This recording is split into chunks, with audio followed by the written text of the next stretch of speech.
Good morning and welcome to the Mike Graham Show.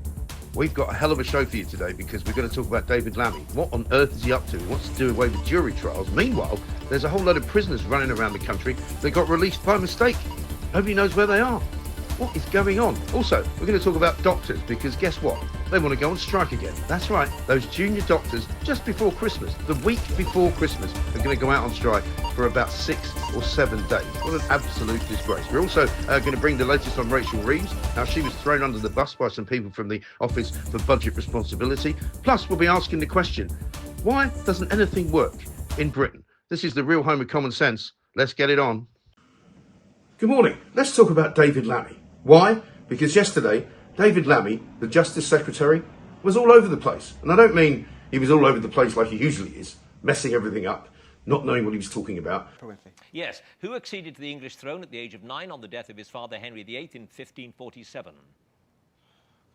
Henry VII. Edward VI. I mean, all over the place in the news, because for the first time since July the 22nd, believe it or not, he was actually allowed out on his own by the Downing Street press team to actually be interviewed on TV.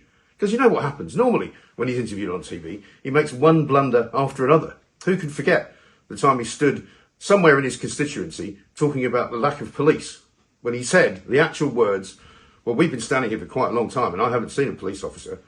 Meanwhile, over his right shoulder was a police officer who had been standing there the whole time he was being interviewed.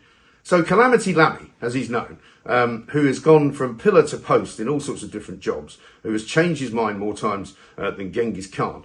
This guy has no idea what he's doing. Yesterday, he was out and about telling everyone who wanted to listen about jury trials, about how he wants to do away with them.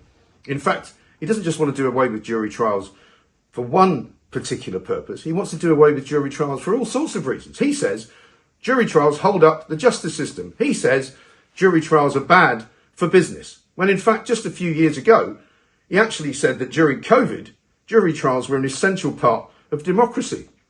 Now, we've been talking about this for quite some time because this has been looming on the horizon for a while, and I've been talking to a lot of friends of mine who are lawyers, a lot of friends of mine who are barristers, a lot of people in the justice system, some of them are judges, and they all say that the jury system in this country is second to none. The fact that you can be judged by 12 of your peers, whether they be men, women, even non-binary people, who can sit there and decide whether you're guilty or innocent. It's such an important part of our heritage. It's been in place since before the Magna Carta, I'm told, so more than 800 years old. And now David Lammy, an MP for North London in Tottenham, wants to do away with it. Well, I'm sorry, who gave him the right to do that? And as of yesterday, it was pretty clear that he's probably going to struggle to get it through Parliament because even his own Labour MPs are not actually in favour of it. Here's what he wants to do.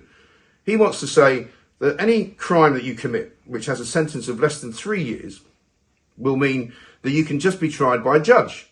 You won't have to bother with juries. You won't have to bother with people of your own generation or people of an older generation or people of a younger generation judging you. You won't have to worry about the, innocent until proven guilty thing. You'll just be in front of the beak and the judge will decide whether you've done it. Problem is, hardly anyone thinks it's a good idea. Robert Jenrick, who's obviously his opposite number, Shadow Justice Secretary yesterday in Parliament, basically said, this man agreed with me just a few years ago. Now he's changed his mind and he wants to make it clear that if you are going to commit a sexual assault, if you're going to commit burglary, if you're going to commit some quite serious crimes, including assault, battery, quite a lot of things short of rape, which is sexually, carried out, you won't have a jury trial. He thinks it's going to somehow speed everything up because there's a terrible backlog right now in the justice system. I'll tell you why there's a terrible backlog in the justice system. It's because the justice system, like everything else in this country, is not fit for purpose. I was talking to a barrister friend of mine the other day and he said, one of the things that they could do to speed up what the backlog is, which is about 80,000 cases right now, is they could actually hear more cases during the course of a day. Because if you've ever been anywhere near a court, you'll know. They don't start much before 10 o'clock, sometimes 10:30. They break for lunch for an hour and a half, and they finish up at around 4 o'clock in the afternoon. Well, how about they start the process at 9 a.m.? How about they stop for lunch for half an hour, and they work till 5? 9 till 5 doesn't seem out of the question, does it? And how about they do it 5 days a week? 20% of the courts in this country are not even operational. because they can't find the people to staff them. They can't find enough court clerks. They can't find enough prison guards. They can't find enough police. They can't find enough people that can take stenography. You know, the whole thing is ridiculous. And so David Lammy is going to face a mountain to climb if he wants to actually get away with pulling the rights of every single individual in this country to have a fair trial in front of a jury of their peers.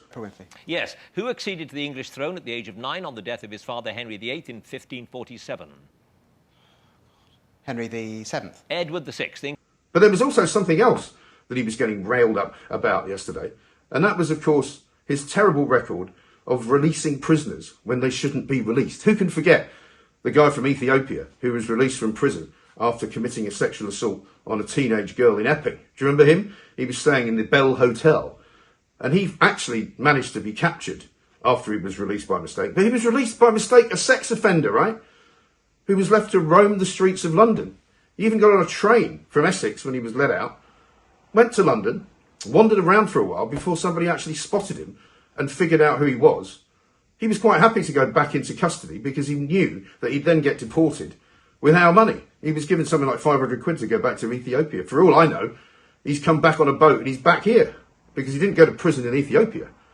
But here's the thing. Since David Lammy came in 2025, the number of prisoners who have absconded or been let out by mistake has absolutely doubled, ballooned. The Tories weren't great, but under the Tories in the last 3 years, up to 2025, something like 60 to 70 to 80 and up to around about 100 people in 2024 were let out by mistake, right? In 2025, and we haven't even finished December yet, we only just started it, 250 people have been let out by mistake. And currently, just 12 have been released ever since the Ethiopian was released, and there's supposed to have been a clampdown. David Lammy on TV yesterday said, until the whole business is digitalised, you know, there's going to be problems with people getting released on pieces of paper. Shitty record. Well, I don't see how. How difficult can it be? If you're running a prison, right? Surely the point is you keep the people in. You don't actually let them out. This seems to be a problem for some prison governors. It seems to be a struggle for some prison guards. I speak to prison guards as well, and they say the whole system in prison is completely around its ears. Nothing's working. You know, the inmates are pretty much running the shop. The people who work as prison officers are not paid well enough to do their jobs properly. They've got more and more prisoners being looked after by fewer and fewer actual officers. And it's a disaster waiting to happen. But guess what? Since David Lammy's clampdown, 12 people in the last month, since the Ethiopian got let in and let out, have absconded, and 2 of them are still at large. Lammy said yesterday, no need to worry, because they're not sex offenders. So I'm sure we'll get round to rounding them up soon enough. Well, I'm afraid that's not good enough, matey. People should go to prison. I mean, it's hard enough to put people in prison in this country because you have to commit, it's said, something like 35 different crimes before you even see the inside of a jail cell, because you just keep getting let off. And under this new system, burglaries are going to be even less investigated than they are now. Serious crimes like assault are not going to be investigated much either, because the system can't cope. So what's going to happen is Britain will become even more lawless. It's about as lawless as it's ever been right now, in terms of street crime, in terms of people getting their cars stolen, in terms of people having their phones stolen, having their watches stolen by gangs of people roaming around London and other parts of the world, drug dealers everywhere, marijuana being smoked quite openly everywhere, all sorts of gang-related activity. But, you know, the Justice Minister, David Lammy, doesn't seem to have a clue how to sort it out. Well, there's only one thing, isn't there, to remember about David Lammy. This is a guy who went on Celebrity Mastermind and didn't get one answer right. And in fact, the only answers he didn't get wrong were the ones he passed on. Pass. This is a guy, when he was asked about what kind of cheese is traditionally eaten with port, he said Red Leicester, not Stilton. When he was asked about Marie Curie, he said Marie Antoinette. I mean, this guy's complete bungling oaf. And yet, he sits there in Parliament, and most of the time chuckling away to himself, thinking that he's some kind of great genius. Well, he's not. He used to be Deputy Prime Minister, remember that? And he still is, actually. Oh yeah, forgot. He took Angela Rayner's job because he used to be Foreign Secretary. I mean, what an absolute mug. Somebody's got to do something about David Lammy, surely to heavens. they can find him a job shuffling papers somewhere where he's not going to do any damage to this great nation of ours. We'll see. Pass. As if the Ministry for Justice wasn't in bad enough shape, how about the police forces of England and Wales? It turns out that a quarter of the police forces in England and Wales have not actually got any adequate methods of investigating sexual offences against women. And this is 4 years after Sarah Everard's murder by Wayne Couzens. You might remember that awful, ghastly individual who's now serving a life sentence for torturing, raping and murdering her while he was a serving police officer. It turns out that today it's been pretty quiet for Keir Starmer and Rachel Reeves, or the Dalek and Richard III, as I like to call them, because after all the furore over budgets, they're trying to keep a low profile, because Starmer's only tweet today was about Sarah Everard, and he said that he's determined to halve the number of offences committed against women and girls. He's committed, he says, to making it safe in this country for women and girls to walk around. Well, he's got quite a lot of work cut out, because it's not safe for women and girls. It's not safe for an awful lot of people to walk around in this country because there are so many malevolent influences. But let's not talk about that. Let's talk about why Keir Starmer has only tweeted once today. I remember the days when every morning at 8 o'clock we'd be looking out for Keir Starmer's first lie of the day. Then he'd spend the whole day tweeting out about ridiculous things that really didn't have any relevance for most people in their lives. Today, the only tweet he's put out is the one about making Britain safer for women and girls. Rachel Reeves, meanwhile, is the same. She's got nothing to say about the budget. She will be having to speak later in the week in front of a parliamentary select committee. But today, that place was taken by Professor David Miles. Now, he's from the Office of Budget Responsibility. He was there being asked questions about Rachel Reeves and whether or not she lied and whether or not she misled not only the Parliament, but also her own government over the budget and all the leaks that happened during the month leading up to last Wednesday. Now, Professor David Miles is a man who you would expect is pretty dull, he's pretty boring, he doesn't have an awful lot of, pizzazz about him, but he spoke very well, and he told them at the Select Committee that he wasn't happy. And the OBR in general was not happy with the Treasury and not happy with the Chancellor in the way that she was kind of playing fast and loose with what was going to be in the budget. When she said that income taxes were going to have to go up, when she said that there was a black hole that we know now didn't exist, when she said repeatedly that basically there was no fiscal headroom and that we're going to have to be problems raising more money because we are basically in a place where there isn't any growth and things are worse than she thought. Of course, what she didn't tell people was that the OBR had actually given her information a month before the budget was actually delivered, in which they said, you've actually collected more money than you thought you were going to, because you've already put taxes up so much that you've actually got an extra 4 billion quid that you didn't know you had. She, of course, didn't bother telling anybody that, and she continued with this charade that basically she was in a bad place financially and she would have to put income tax up, or if not, she would have to do something else to raise money from working people. My promise to you is this: Labour will not put up your income tax, national insurance or VAT. Even though she claimed that working people would never have to pay any more taxes because working people had already paid up in November of last year.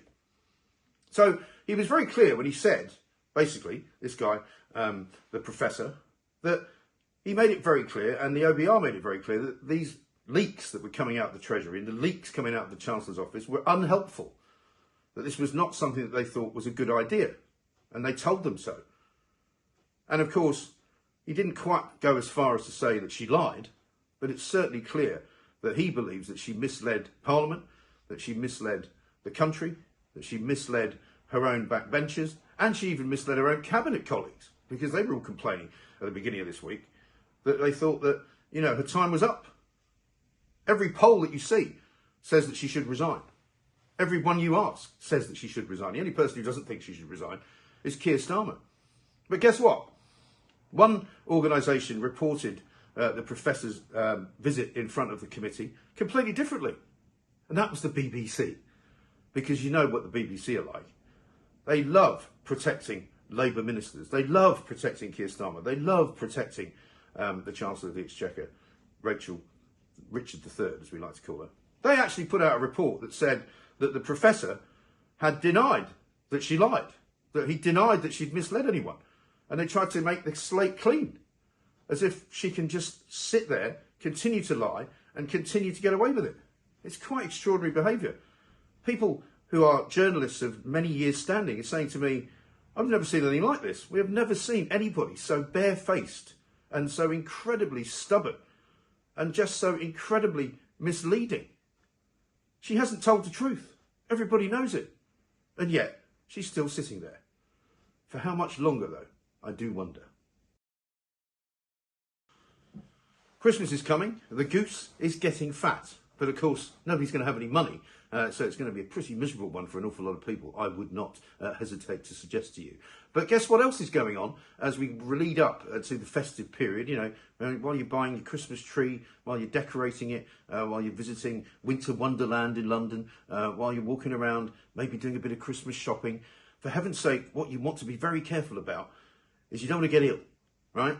Even though there's an awful lot of different diseases going around. I mean, I've heard of people recently getting shingles. I've heard of people getting some quite bad flu. Some people have said COVID's on the return.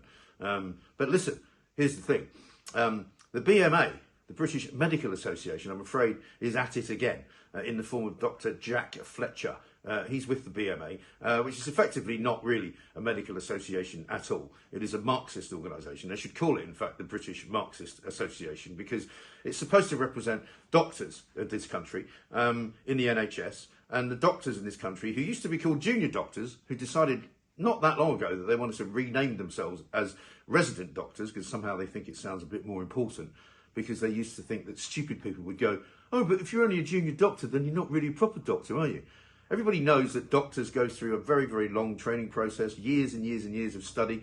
Then they go and become residents in hospitals. Then they have to spend quite a lot of time sleeping very little and working strange hours and fixing people up, because that's what happens in hospitals, you know.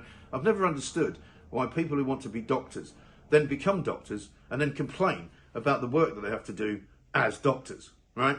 I mean, I remember during COVID when the old TV people would go round to an intensive care ward. I remember this very vividly. It was a Channel 4 report that was done.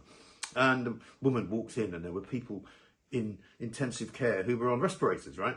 Some of them, however, were able to speak. So they weren't on respirators because they were unconscious. And so they would interview them and then they'd come out and say, it's very traumatic, you know, in the intensive care ward. You know, there's people in there who are really ill. Well, what did you think the intensive care ward would be like? Did you think it'd be full of people playing volleyball or table tennis, or recovering from broken legs? No. Intensive care is intensive care. It means you need intensive care, which means, you know, it's actually right to think that you're probably quite unwell. Anyway, these bozo doctors have decided that they want more money. Do you know what their pay rise has been in the last 3 years alone? 30%.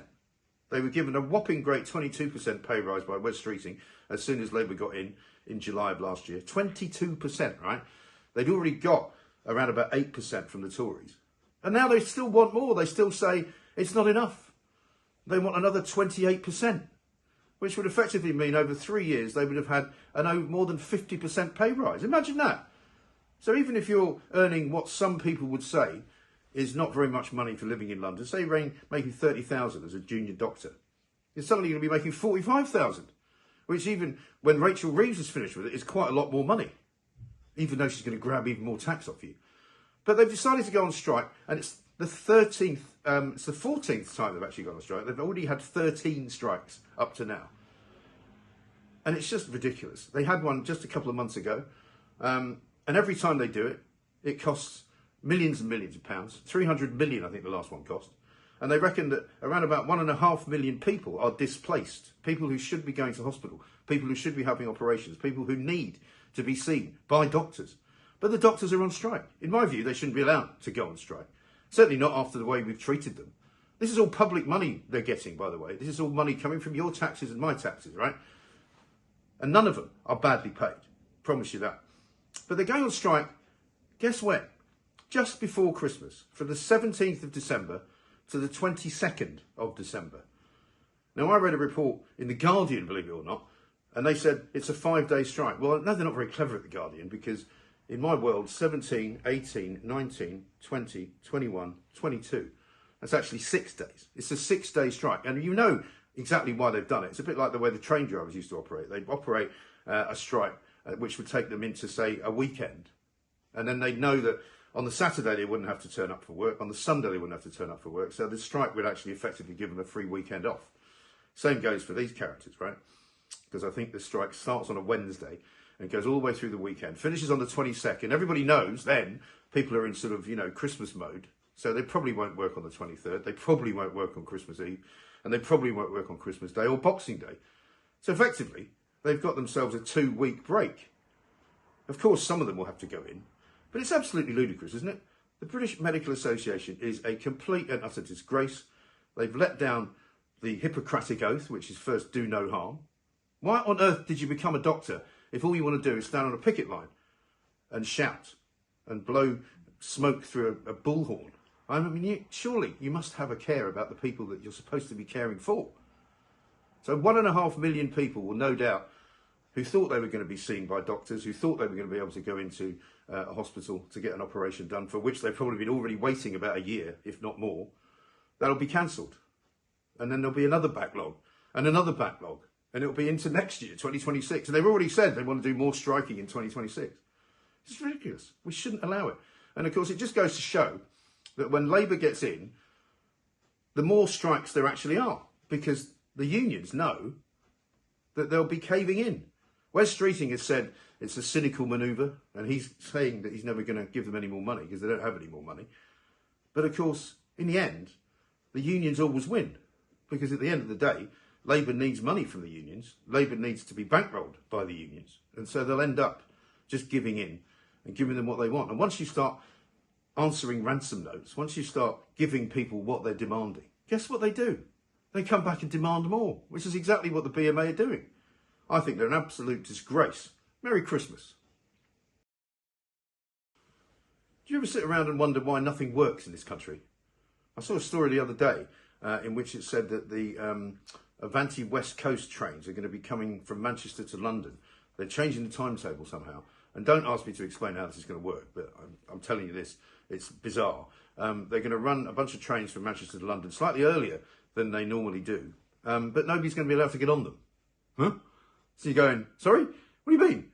Well, it's just for staff. They're just going to be able to move some of the staff up and down the line, but they won't actually be stopping to pick up any passengers. So there'll be trains running on a railway line, going through stations and not stopping, or maybe stopping to pick up some people that work for the railway, but not any actual customers who pay. I mean, that's the state of the nation. But I want to talk to you about water today, because it turns out that down in Tunbridge Wells in Kent, not a million miles from London, a place which is reasonably well to do, around 14,000 people as of Tuesday evening still didn't have any water. The water supply was cut on Saturday because of some kind of finding of bad quality water in a place called Pembury Water Station, right?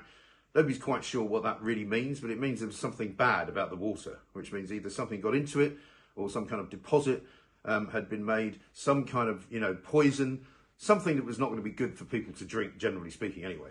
But it happened on Saturday, and they went all the way through Sunday, saying they were hoping to fix it by Sunday evening, went all the way through Monday, all the way through Tuesday, and still on Tuesday night, after promising to fix it by Tuesday night, they hadn't managed to do it. The company concerned is South East Water, one of the many water companies in this world, in this country, which doesn't really work. There's a guy called Dave Hinton, who is the chief executive. People are calling for his resignation, because if you can't run the company you're running, again, it's a very simple task, isn't it?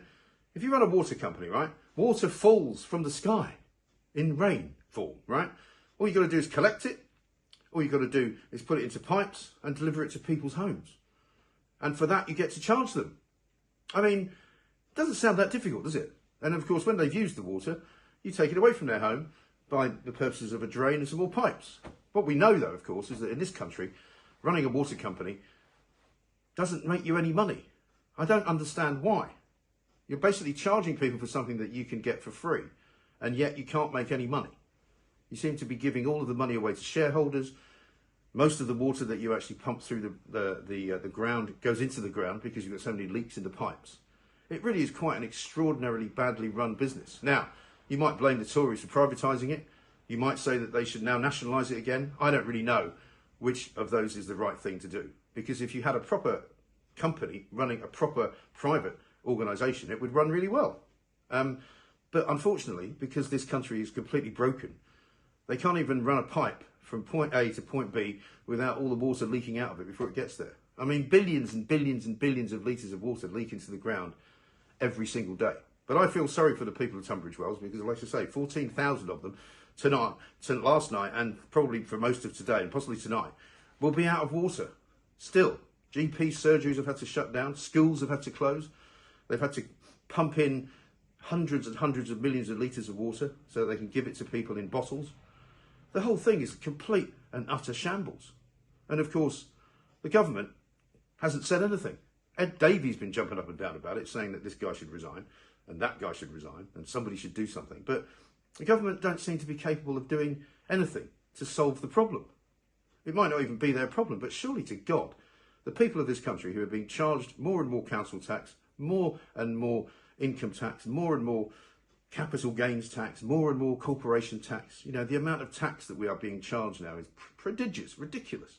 And yet, nothing seems to work. We might make a series out of nothing seems to work because there's so many different parts of Britain that just are not functioning properly. The road systems are clogged, the train systems are too expensive, they don't work very well. The NHS, we all know, is a disaster. You know, the justice system we talked about earlier on in the show doesn't work. The prison system's overcrowded. You know, immigration, don't get me started, it doesn't work. The Home Office, not fit for purpose. The Foreign Office, giving away British territories around the country and around the world to anyone who wants them. You know, I mean, you can't even rely on turning on a tap if you live in Tunbridge Wells and getting clean water to come out of it. I mean, we might as well be living in some god-awful state, banana republic, where you can't trust the water and you have to only clean your teeth with bottles. It's ridiculous, isn't it? When is something going to be done?